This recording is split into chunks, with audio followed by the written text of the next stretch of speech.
Today, we have a special edition for you of Unf My Business. We bring on people who have challenges in their businesses, or they just feel kind of in their business. So today, our guest is... Meat Pump Guy. And he has a couple of different businesses. So I started a little company called Tool Wrangler about 5 years ago, roughly. And I was drunk one night in my garage. I tried that with my ex-wives. It didn't work. Jesus, Perry. I'm kind of at this plateau where without pushing past that plateau, I don't have the resources to bring on the help that I need. And without the help I need, I can't get past that plateau in terms of top line revenue. I'm going to give you a really quick way to be able to delegate well. Number one, Trump's back in power, and I think he's doing a great job potentially for the United States, but it's wreaking havoc with all the changes in the sheriffs. If I owned this business tomorrow and I came in as your investor and I put a bunch of money in and I had the control of how things were going to run, I'd say, F all that. We're not going to do that. We're going to go out. Welcome to the Trainwreck Show, the only podcast that begs the question, what the hell are they talking about anyway? All right, I'm your host, Perry Belcher, along with... Emma Rainville. Emma Rainville. So we are unique in that we bring you a podcast with the perspective of the unstoppable power of sales met by the immovable object of operations. And today we have a special edition for you of Unf My Business. So Unf My Business is a really interesting little show that we came up with as part of what we do at Trainwreck. We bring on people who have challenges in their businesses, or they just feel kind of fucked in their business. And we figure out how to unfuck those live. We don't know what's going to be said. We don't know what's going on. We don't know what a lot of the challenges are. In this case, we know a little bit, but we usually don't know much. And we just try to approach it from the point of sales and growth and a point of operations to see if we can fix the thing. You get to find out by watching this whether we were successful or we fell on our ass. You never know. So today, our guest is... Andrew. Meat Pump Guy. The Meat Pump Guy. So Andrew has been in one of our mastermind groups for a while, and he has a couple of different businesses, and I'll let him describe the businesses for you, but they're really interesting businesses, and I can't wait to see what we can do to help him along the way. Andrew, why don't you tell us about you and what you do? Yeah, sure. Thanks a lot, Perry. I appreciate you guys, Emma and Perry Golf, having me on the show here. I'm meeting some challenges recently in my business, and I'd love to get your opinion on that. Yeah. So I started a little company called Tool Wrangler about 5 years ago, roughly. It was started in my garage. I had a whole bunch of tools piled up and no good way to store them or organize them. And I was drunk one night in my garage. Of course. And it's where all my greatest ideas come from. Yeah. Yeah, that's right. And so I was, digging through all my tools and I couldn't find what I needed. And I threw my hands up and I said, why can't I just hang my tools up right in front of me? I could grab them, use them, put them back, and could immediately see if anything was missing. And it would just be a really good organization. I tried that with my ex-wives. It didn't work.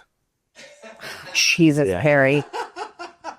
So I went online and I just tried to buy something and realized it didn't exist. And so I said, well, to hell with that. I'm going to solve that problem for myself. I bought a 3D printer and downloaded some free CAD software, made some different variations of tool holders, and solved my problem. And I shelved the idea for a couple of years.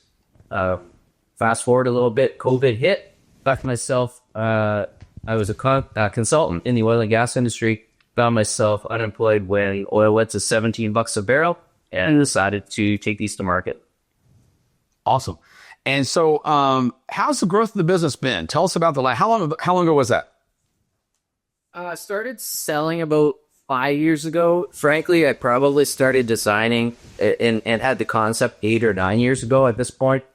At first, it was a tough slog, one-man show, trying to take on the world, figuring out every aspect from patenting and IP and trademarks to prototype and design to manufacturing and designing the molds, and then finally getting the molds over here, figuring out how I was going to create the product and then fulfill it to the customer, and packaging as well. So, and marketing and sales and all the other things. So pretty steep learning curve. I think I've done okay, but I also know that the business has more potential than what I've been able to do with it. And that's really the reason why I'm here. And now you're met with a lot of help from our U.S. president, right?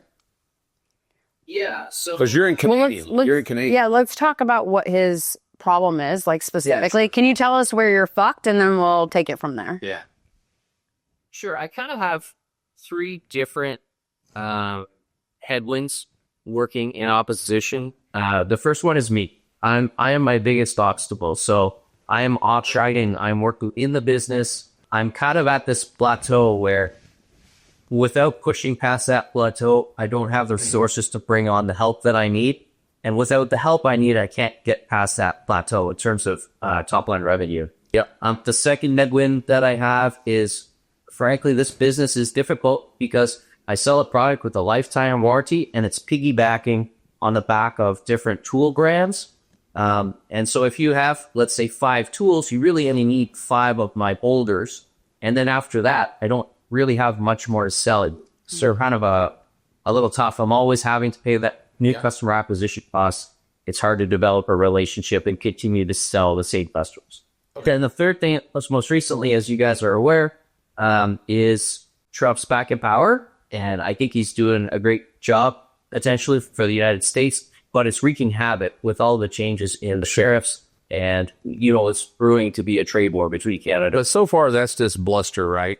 There's 2 pieces to it. In the 11th hour, they postponed the tariffs for about a month. We're coming up on that deadline pretty quick in a little over a week.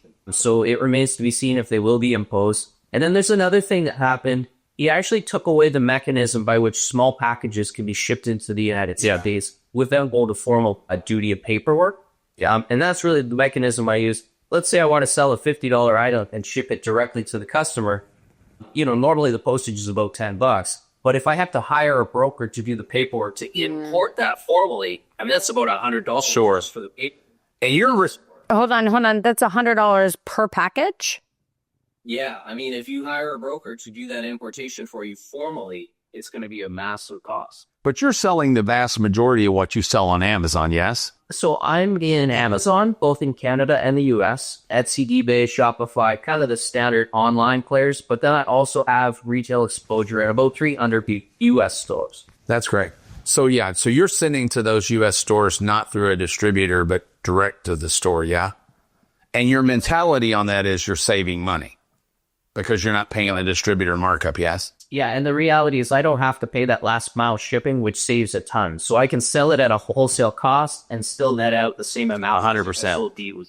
100%. Okay. What have you tried to get around these challenges so far? So I hired some part-time people. I've hired a number of different VAs overseas in order to help kind of grow the business a bit. I've had mixed. But that doesn't seem like that's been one of your problems. That's not one of the problems that you talked about. Right.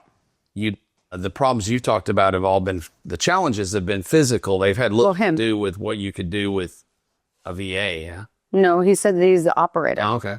His number one challenge is that he's in his own way because he's the operator. So the VAs are starting to take over some of those operational tasks. Is that correct? I tried and I didn't have very much success. Okay, so we'll table that for a moment. Probably has nothing to do with control freakiness, right? Right. No, not at all.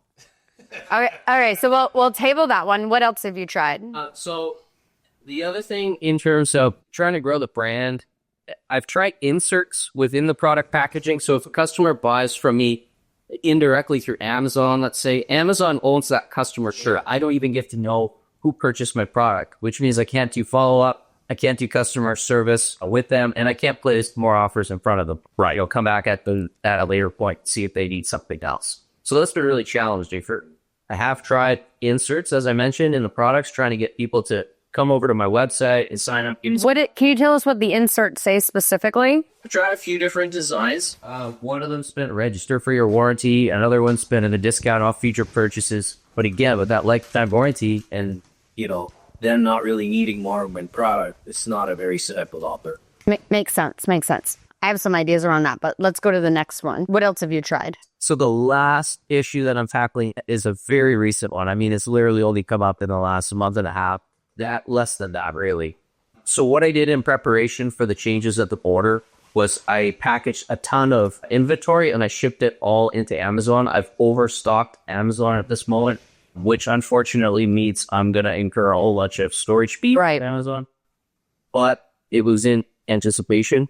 Right. And then the next thing I'm doing is I recognized that this was a risk in my business a couple of years ago. So I kind of half-assed put together a backup plan.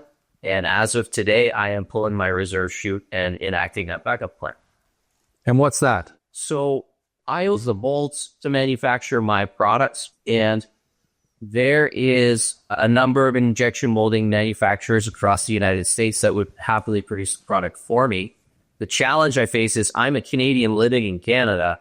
I don't have a visa or the right to work within the US. And so it would be logistically challenging to have a warehouse and staff and not be able to go there and work there. But that said, I might have found a solution. So right now, my plan is to put my molds on a truck as quickly as possible, ship them south across the border to an injection molder, and have my products manufactured in the United States. Okay. Did you find that injection, because we talked about that a few weeks ago, did you find that injection molder is more expensive or less expensive than who you're using now? So I'm about to get a quote back probably by Monday.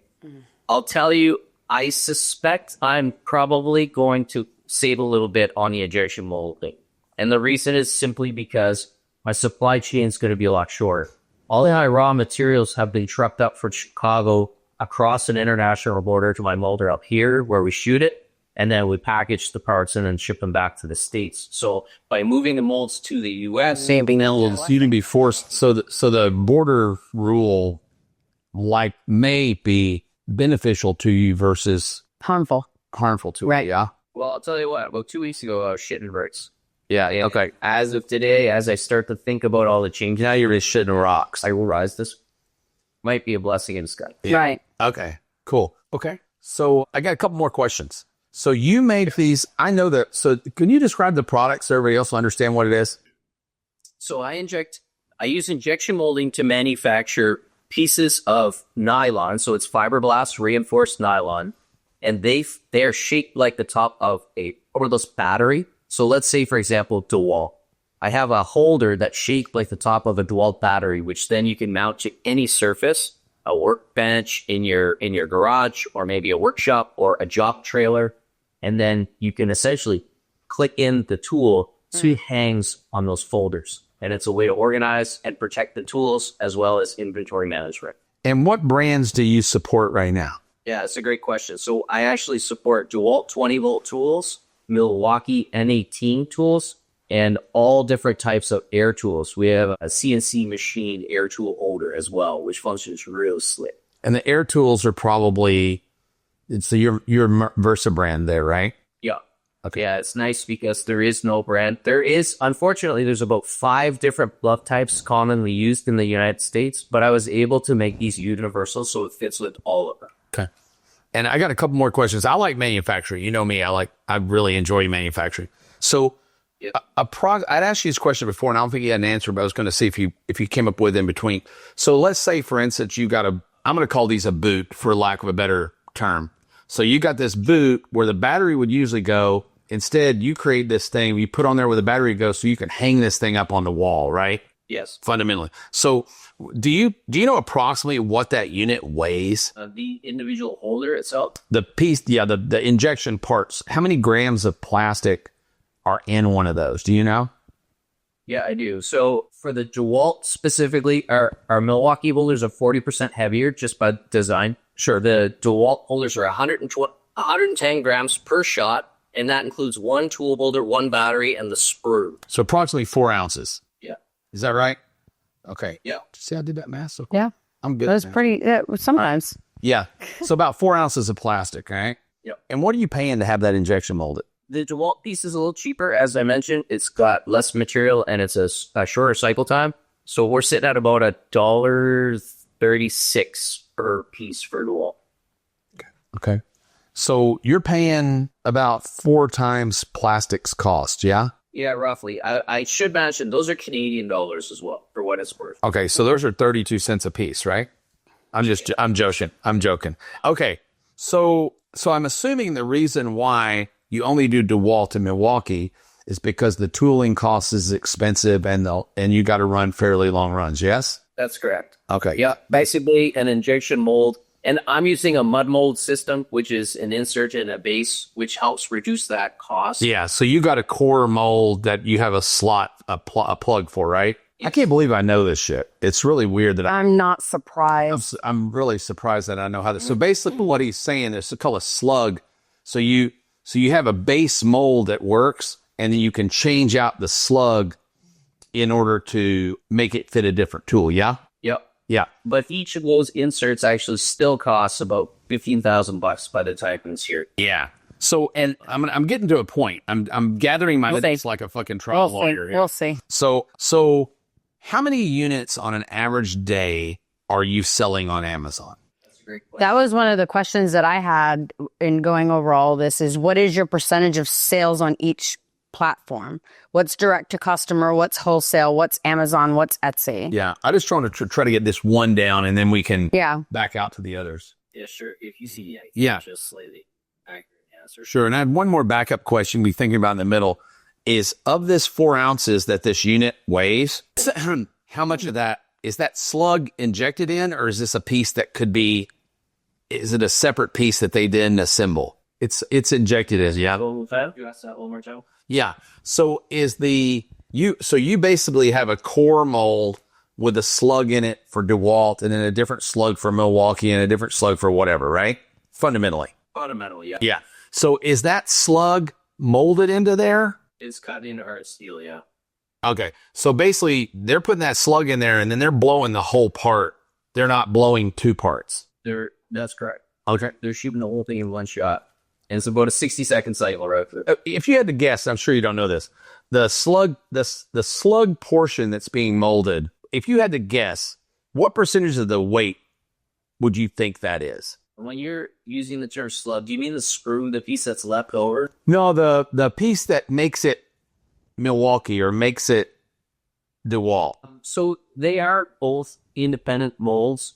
I understand what you're describing with a slug. It's a little bit different than that because it's a much larger component than just the insert piece, and they are both unique. So what changes with the slug? There's about a 300, well, maybe a 200-pound piece of steel. No, I understand, but to the end user, why do you have the slug? What's the purpose of the slug? The dimensions of the batteries from brand to are different. Are quite different. Right. So the slug fits a certain battery, yeah? Correct. There we go.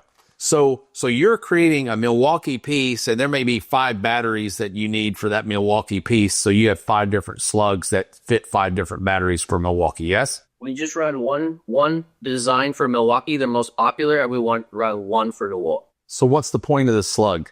I'm sorry to belabor this, but I don't get it. Yeah, it's okay. I have to show you some photos, and maybe we can splash that up so people... You shouldn't have to, but because I'm just asking... If you just run one Milwaukee piece and one DeWalt piece, then what's the point of the slug? Yeah, I'm sorry, it doesn't quite work that way. I know you're thinking the slug like the little cavity where each piece is made. Yeah, that's not correct. It's actually the whole mold that makes the 2 pieces for each brand that gets swapped out into a much larger frame or base. So it's not a slug as you're describing it. Ashley, make him big. Show us. Can you show us, Andrew? Yeah, so basically the steel piece that forms the mold is, about that big, and it's coupled. I don't understand, but I don't care about the mold. I care about what does that change. There's 2 molds, yeah? Yes. And then there are multiple slugs within those 2 molds, or did I get that wrong? That's incorrect. Okay, then I got that wrong. I misunderstood. So you just really have 2 molds. Okay. So there's 1 mold for DeWalt, 1 mold for Milwaukee, and then really there'd be 3 because there's one for the air tools, correct? The air tools made on a CNC lathe, so okay, manufacturing. Okay, got it. Okay, so I'm sorry, I had a reason for going to all that. Okay, all right.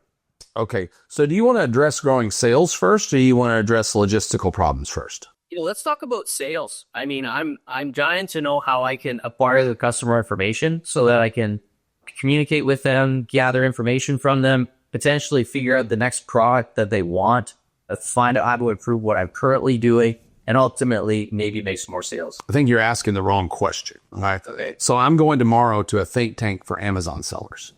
Every Amazon seller says the same effing thing. They're doing $10 million on Amazon, and they can't wait to get off Amazon, right? And the reason they can't wait to get off Amazon is because they're toll manufacturing a lot of their stuff. They're giving up a lot of their margin in third-party logistics, et cetera, et cetera, et cetera. So their margin shrinks on Amazon. So if they could just get those leads from Amazon, they could take those leads from Amazon and go sell them on a Shopify store and they get rich. Guess how many times I've ever seen that work? Zero. Never. 0 times. It's like going to Walmart, getting your shelf on your product from the Walmart shelf. And assuming that if you could get the customer information, you'd be able to sell as much as Walmart. Yeah, it just doesn't work that way. I do have some ideas around this on how to, but you're absolutely right. So I think you're asking the wrong question. So my question was how can I sell a shitload more on Amazon? And here's why. Guess where retailers are looking for products to sell in their retail stores? Amazon. Yeah.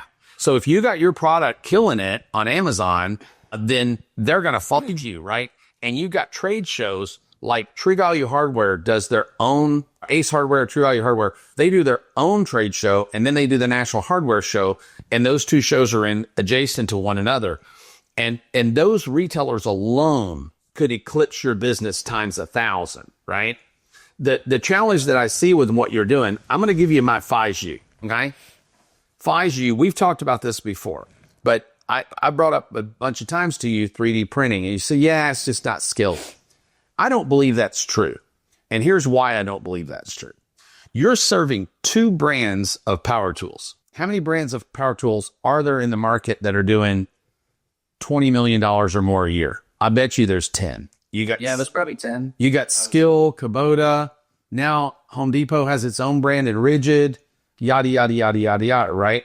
So a 3D print farm, that's the reason I ask how many of these you're actually doing a day. Because if you're selling less than 100 sales a day, which I'm guessing that you are, you could easily defeat. How many sales are you doing a day, Andrew? Yeah, so I did the math. On average, it's about 27 units a day, and each unit contains between 8 and 18 pieces. Is that just on Amazon, or is that across the board? Across the board.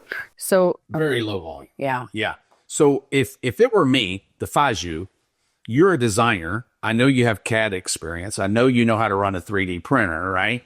3D printers, high quality. I have a new 3D printer being delivered to my house tomorrow. That's top of the fucking line, and they're $1,000. I've got a Bamboo's biggest, coolest, neatest printer, and it's like $1,300. It costs nothing now, right? If you had 10 of those tied together for 13 grand, I would create these gadgets for every brand that has any reasonable amount of volume. That's number one. Number two, because you're looking at a resin cost. If you buy your resin from China, even with tariff, you're going to pay about $6 a kilo for resin. It's going to actually cost you potentially less to 3D print that item than it costs you to injection mold it, and you don't have any long run times, right? That's A. B, you broaden your market to 10 times the market size. You can buy a vacuum former to make vacuum form clamshell packaging for it for another big one for $2,000, right? If you had to, and you could put 2 part-time kids making clamshells and watching the printers run for very, very, very little money. And that's a very portable operation, right? And you could probably come up then with your imagination of the tools and things that you do with 100 other items that you piggyback off the sale of the brand. And when you go to, you may already do this, but when you go to Amazon, do you buy the advertising? The people who bought this also bought that advertising on Amazon when somebody buys a new Milwaukee tool? Yeah. You do that now? Yeah, there's a defensive strategy that you actually buy those ads so that your competitors can't place ads on your listings. I'm not talking about your products. I'm talking about when I buy if I go today, give me a DeWalt model that you serve. Give me a DeWalt drill model that you serve. A DeWalt drill that you make a part for. DCTF 887. DCTF 887. So if I go buy that product on Amazon, huh? No T here. Okay. So Hold on one second. Ashley, what is that clicking noise? It's the connection. I can see it's lagging. Okay. if I buy that drill today on Amazon, and am I going to see Tool Wranglers show up as people who bought this drill Also bought that. Probably not. There's some challenges to having that happen. Yeah. So it would make sense to me. You couldn't have possibly have a better customer than that customer who just brought that widget that you sell the add-on widget for. Would you agree with that? Yes. So that's if the question I would be thinking that I would shift my thought pattern on, Andrew, where I you, is how much more can I sell on Amazon? Because you're going to pick up the wholesale retailers off of Amazon. You may, the adoption rate to warranty cards and mail-ins and all that, at best, the best I've ever heard of is about 5%. And that's off the charts. We've done better than that. Yeah, so you're talking about We've done better than that. 27 people a day. If you're super lucky, you're going to pick up one customer you can port over into your database a day, unless you come up with some super inventive way to do it. And Emma may have some super inventive ways for you to do that. They're not crazy inventive. I'll just pop in for a second. So what we've tested was QR codes to videos. The inserts of go to my website, mail this in, they just don't work. However, if you have an insert, which is a QR code, which goes to a video that utilizes the product in some way, you have to have an opt-in on that. And I'll give you an example. We did a journal last year at the beginning of 2024, which was a plan your year journal. And it was a video on how to best use the product. The watch rate on that was about 55%. People actually went and watched it that got the product. People who opted into something, it was about 17%. So we got their information. 7, 8%. 7 or 8%. If you take that math, you're getting about 8. 17% of people that we sold, not of people that watched. 55% watched. 55% of people we sold watched. 17% of people we sold opted in to. What was the bribe to opt in? It was promising more videos. So, and so for tools, there's so much opportunity there. The opportunity is, you start with like how to organize. Sure. And then you move to different things that people who buy a DeWalt drill, what are they going to be using that drill for? And then have videos that show that they give you their information to get. Yeah. I could see a subscription to like a Garage Mahal newsletter. Yep.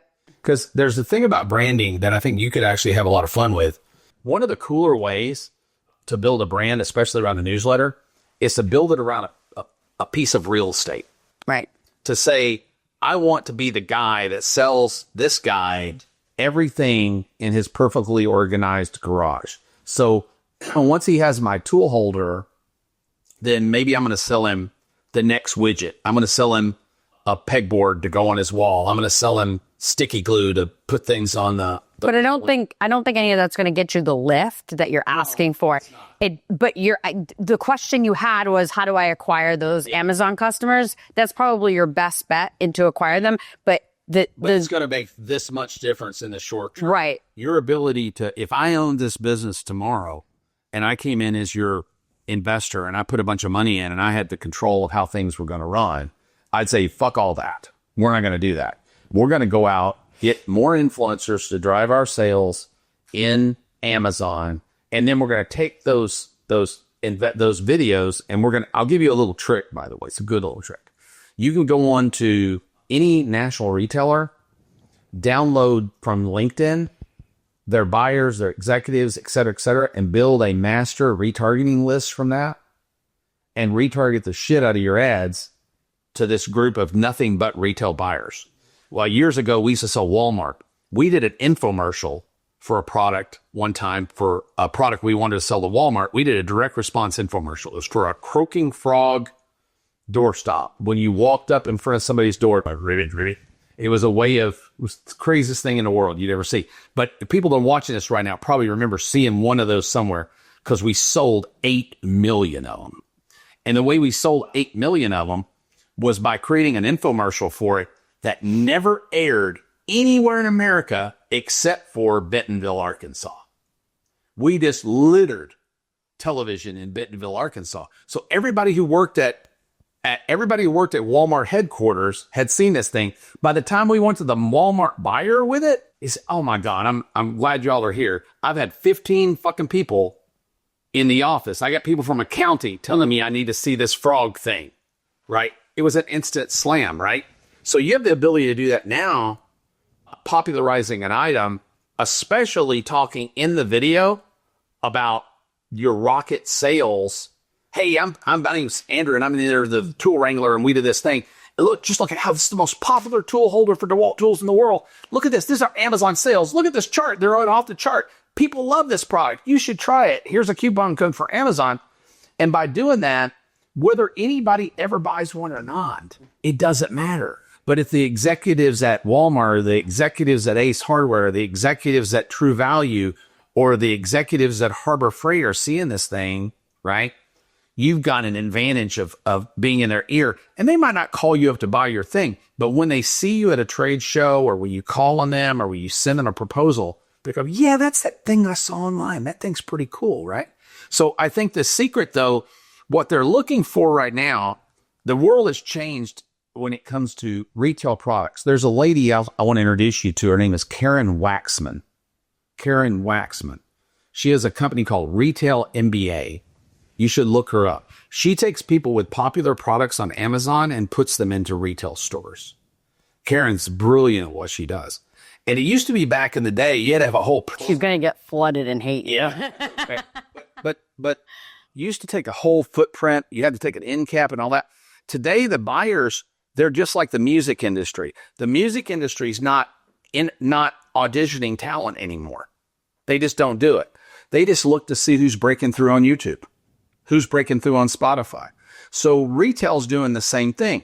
Retail's looking to see what products are breaking through on Amazon. Little side note, are you on Walmart.com? I have an account. My products are not live. There was a couple of challenges being out of the country, but I'm working on that right now. There's a reason to be on there. You're not going to make any money, right?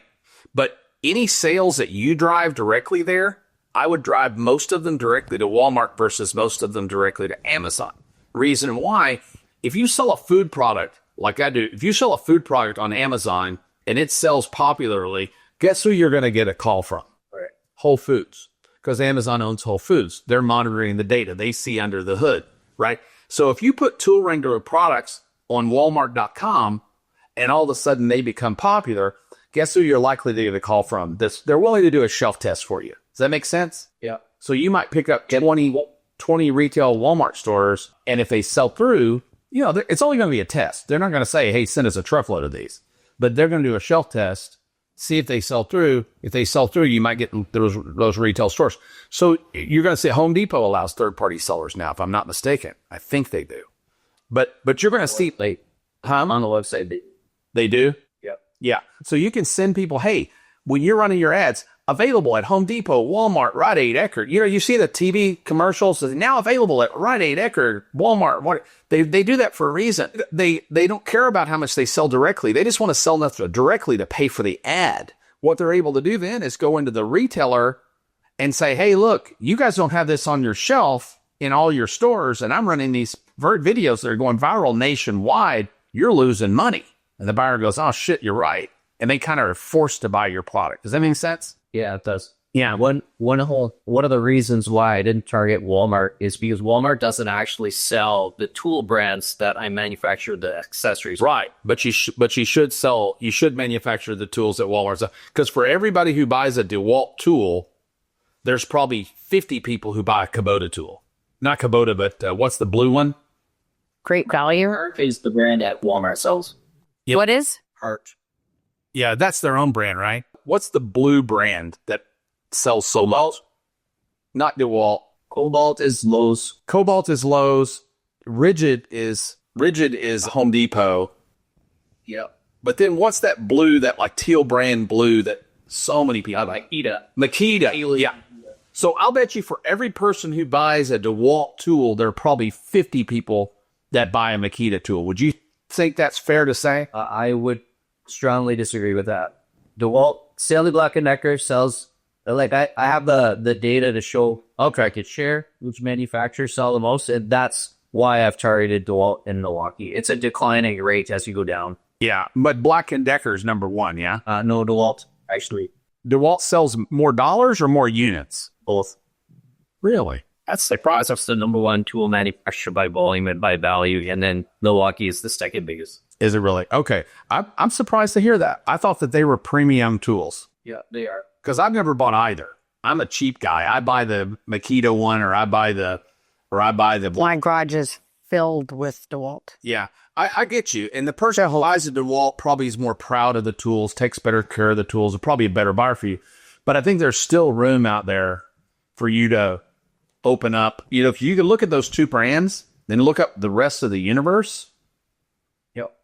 It'd be interesting to see how much bigger, what size is the rest of the universe beyond those two, right?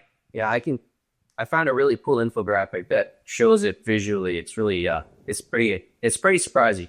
That's cool. I think that is, so maybe I'm wrong. You know, I'm oftentimes I am wrong. And we're running on time. I know this has been a little longer because it's a manufacturer. Yeah. So for me, number one, getting off Amazon, lean into Amazon. Two, try to broaden your market, right, with more brands and more gadgets, in my opinion. And if that becomes 3D printing, then that becomes 3D printing. And you might be able to figure out a way to do a core piece and then slide in a slot for a certain tool that can be glued in. So you're only 3D printing the slide in and you can still injection mold the core. I don't know if that's possible or not. I would definitely be on the people who bought this DeWalt drill also bought this thing, because you're missing your very People who viewed also bought. Those are specific ads that you can buy on Amazon. and then I would really spend time sending a lot of this gear to influencers, because your brand, and I know you have Chinese competition coming in beating your fucking brains out, and all that money you wasted on patents and all that shit, you ain't gonna go enforce them, right? Chances are. And, you know, I would just churn out more product, try to get my cost down to where I can be a little more competitive, and pick the ponies. Like in the t-shirt business, we tell people all the time, go sell 1,000 different t-shirts on print on demand. When you find the 5 that are really going to sell, then press those yourselves. Right. But at least you have the other 1,000 out there to pull in new customers into the universe with. Does that make sense? Yeah.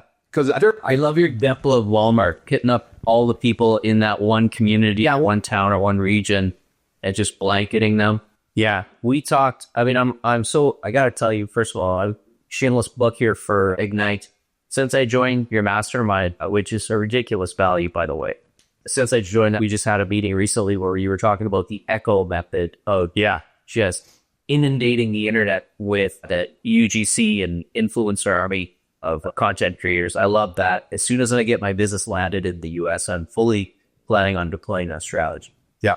I think that'd be great. And I think for Amazon sellers, the last thing I'll leave you with, I'm going to do her part about. We're out of time. Yeah. This No, we have another one. So. I forgot what I was going to say. Doesn't matter. That was probably the best part, though, that I forgot. So I'm just kidding. It's not that shocking, Paul. I actually forgot what I said. I didn't take my pills today. Yeah. So anyway, we have another one, so we do have to go quickly, but I want to spend just 3 minutes on the component we were talking about where you're your biggest bottleneck because you're doing all the operations. Then you brought on VAs to take over for you, which is problem number one. I think a lot of people spend a lot of time talking about what VAs can do, and they think that they can take over running a business like operations director or lead marketing person. They hire someone in the Philippines for $4 to $8 an hour and think it's going to, it will replace me, and then they're disappointed. So I want to understand who you hired and what you hired them to do first. Quickly, just bullet points. Yeah, sure. I hired a couple of different people for social media management. I hired all right, stop.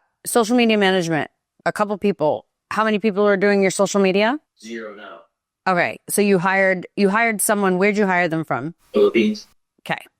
What direction or SOPs or management did you give them? I gave them style guidelines, gave them example videos, and labbed it up to that in terms of the software they wanted to use. Okay, so I understand the problem there. What's the next one? Next one was just office Admin work, but again, didn't do the job of training them up and telling them what they needed, didn't supply SOPs. So here's, I'm going to give you a really, really quick way to be able to delegate well. And number one, pick appropriate staffing to delegate to. That's the first and foremost thing. I hear people all the time telling me they hired someone in the Philippines for $4 or $5 an hour to be their marketing assistant and expect them to know how to do split testing on their own, and then are disappointed that they didn't get the results that they wanted to get. You're $1,000 an hour employee when you're working in your business. They're not going to do the same job you did. So you need to hire appropriately for the job in which you are trying to hand off. That's number one. Number two, when you're going through, like, are you doing your social media management now? Yeah, and a very poor job of it. Great. No problem. It's a starting point. You're doing better than they did, right? Yeah. Okay. I would get Trainual or Scribe. I personally like Trainual, but I would get Trainual or Scribe, and I would record myself doing the task every time I do it. It's going to create SOPs, guidelines, and video tutorials for you, so you don't even need to train them. You just simply turn it on while you're doing it. Does that make sense? Yep. Then you're going to take those SOPs and recordings, and you're going to feed them into a GPT I'm going to give you, which is the Emma Rainville GPT that we created, that'll go through and make those SOPs more efficient, more effective, and more profitable. You'll feed it back into Trainual, and it'll redo it, and that's how you're going to hand it off. And then you're going to hire someone who's cost appropriate. So if I don't want to manage someone and I want someone to manage my social media, I'm going to hire someone at several $1,000s a month, not at a couple bucks an hour. If I want to hire someone at a couple bucks an hour, then I have an expectation that I'm going to need to put that time in. You get what you pay for, period. Okay? Right. For Recommend going to, or would I what? recommend hiring domestically? I didn't say you couldn't hire in the Philippines. We have great success hiring in the Philippines. We're not looking for people at $2 and $4 an hour to take over our social media. Number one, I onboard them properly. Number two, I give them lots of SOPs. I give them KPIs, and I meet with them regularly to make sure that they're meeting those benchmarks. And you need a track record. They've been able to do this. Right. So when I interview, I'm interviewing, I generally go on onlinejobs.ph. I look at the reviews from other people that have hired them. I want to see their actual work. And then I'm going to go to those social media pages that they claim to be managing, and I'm going to take a look at them and make sure that the work that they're showing me in their portfolio matches the work that they're doing and the quality. YouTube managers we get, they got 9 followers on YouTube. But, Yeah. drives me nuts. All day long. Drives me nuts. So that's number one, hire appropriately. You're not going to pay $4 an hour for someone in the Philippines who is good at social media management. However, you could pay $10 to $15 an hour. You're not going to hire an American to do that, so you're still saving a ton of money. But again, you want to spend a lot of time interviewing them. You want to make sure that if they can't speak English with you at a master level, they're not going to be able to manage your social media. I'm sorry. They're not going to be able to get your phrasing right. So these things are important. For admin tasks, same thing. Get into Trainual, do the task several times, let Trainual create the SOP for you, let Trainual create all the videos for you, and then give it to that person to onboard. And instead of handing them the keys to the castle, do a working interview. Hey, so-and-so, I'd love to work with you. I have these 3 tasks. I'm going to hire you over the next 2 days. Take whatever time it takes you to do the task and multiply it by 2. You've been doing it longer. You understand it better. So multiply it by 2. If it's a day's worth of work, give them 2 days. If it's 2 days worth of work, give them 4 days. Pay them by the day and say, this is X dollars of what I'm going to give you to try you out. Here's the tasks, and let them go try it. Before you spend a ton of time delegating, give them simple things that can be, I can read the SOP, I can watch a video, and I should be able to accomplish. And if they can do that, then they're worth the time to sit and delegate things to them and teach them things. I hear all the time, I don't have time to teach someone this. It's just easier for me to do it myself. The problem is it's true. You probably could get it done in 1/3 of the time. You're doing it yourself. However, once you do it 3 times, spend that 3 times the amount of time, you don't have to spend that time doing it anymore. So your ROI on that is massive over months and weeks.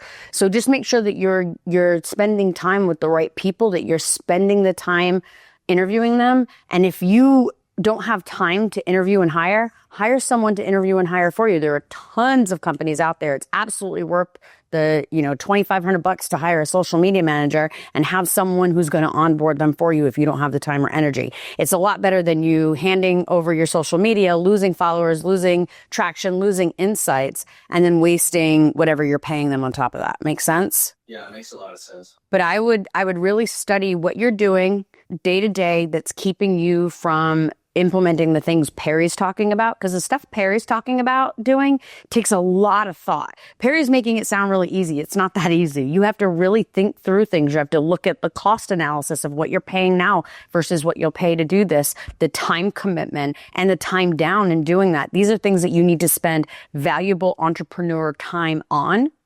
So what are you doing that's keeping you from doing those things? And who and how do you delegate those things appropriately? I'd spend a lot of time thinking about that if I were you. I can see you're writing like crazy. I've got just a wrap of the end. Yep. Two quick things just to reiterate. I would get off this call and never think about getting off Amazon again. Facts. That ding, ding, ding, ding, ding, ding, ding. Turn that into your brain, tattoo it on your forehead so you sit in the mirror every morning when you wake up. Yep. B, I would get on the Walmart platform. C, you're doing 27 fucking units a day. And this is the challenge that I see with a lot of guys like you. They want to run a 20. He's doing 27 sales a day at 8 to 12 per sale. Yeah, 8 was 18 pieces per sale. 18 widgets in a kit. Yeah. So you're doing 27 kits a day on average. The point is that you're running a very small boutique manufacturing business. And you're doing better than most, by the way, because I know you've done a lot of your assemble and packaging yourself. But I see so many Amazon. He's making enough to buy me beer in Vegas for 4 days. I see so many Amazon sellers though that come to me and they're like, "We're not making any money. We're doing $5 million on Amazon, and we're not making any money." Right. And when I dig into their business, it's always exactly the same thing. Well, I got this guy that toll manufactures it for me. And then this guy packages it for me. And then this guy stocks it for me. And then I got this guy doing my ad management. And then I got this guy doing my this and this guy doing my that and this guy doing my this and this guy doing my that. And what I realize is that all their margins being third-partied out. They're third-partying out all their margin. Now, when you get margin... And then trying to hire people to do their portion of it. Yeah. So what I would tell you, if you decide to get... I would take the margin. I like staying at a premium price, by the way, where you got a brand, stay at a premium price, but try to get your margins as high as you can possibly get them, and then take a big piece of that margin that you make and put it back into advertising on the Amazon platform.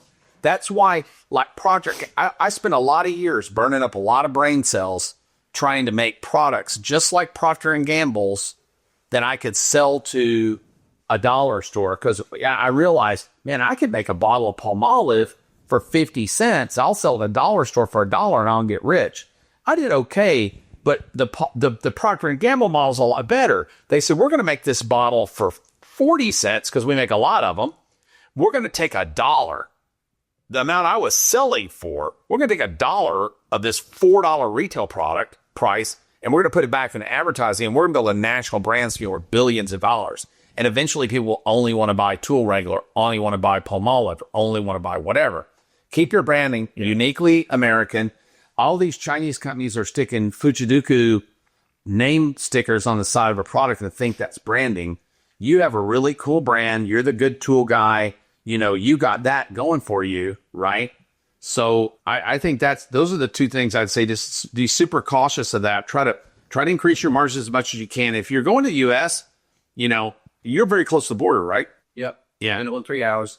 Yeah, 3 hours. I'd hop right across the border and try to do my facility there if I were. And I know if you're buying materials, so you're buying materials out of Chicago. I don't know what materials you're buying out of Chicago. That'd be the only reason to be near Chicago. Right. But if you can do a 3D print farm, and then if I owned your business, I think I would be injection molding 20% of my inventory. That's what I would guess. By the time it's all done, I'd be injection molding the super winners, and I'd be injection molding the super winners, and I'd be 3D printing the also rans. And if somebody says, "Oh, do you have this one?" I'd say no, but you know what? For $200, I'll make you a custom set charge a $200 custom fee, and or whatever the fee is. And when you're done with that custom set, guess what? You got one more to add to your repertoire now that somebody else paid you to develop. But one of the only challenges on the 3D printing case, just the time of production. I know they're getting better and better. You mentioned you got a new bamboo. That's probably PS1 or something. There's right behind this camera, it's got a $2,400 commercial machine. Fantastic machine, but still, Yeah, they're slow. quality. They're slow. It'd be a couple level fruit up. And most people that I know that are doing this well are buying less expensive machines and buying 20 of them. Well, also he's selling 27, so this seems like a non-issue to me. Do you know, they're slow for production. Right. They run all night and you're selling 27. This doesn't seem like a real show. All right, we got to wrap it up. I can't believe we got through an episode without you being a total piece of shit to me. I'm tired. But clearly, we just got to always film when you're tired. Well, all right. it's weird because you kind of kept your mouth shut. Well, you didn't shut up. You would learn to keep. Well, you were too busy. They're going to get the edited version, which doesn't ask you a whole bunch of stupid questions where he kept trying to explain something to you. Oh, okay. So yourself. All right. Thank you for joining another episode of Trainwreck on My Business. Andrew, thank you so much for joining us. We love you. You're an Ignite member. I know you will. Yeah, you're an Ignite member. So I'd love to have you back and see the repercussions of taking Perry's advice. Did you? Learn about Ignite Mastermind, ignitemastermind.org. The greatest little mastermind in the whole wide world. It's not so little. We're over 1,000 members now, kicking ass and taking names. Yeah, only mastermind you don't have to be a millionaire to be part of. Thanks, everybody.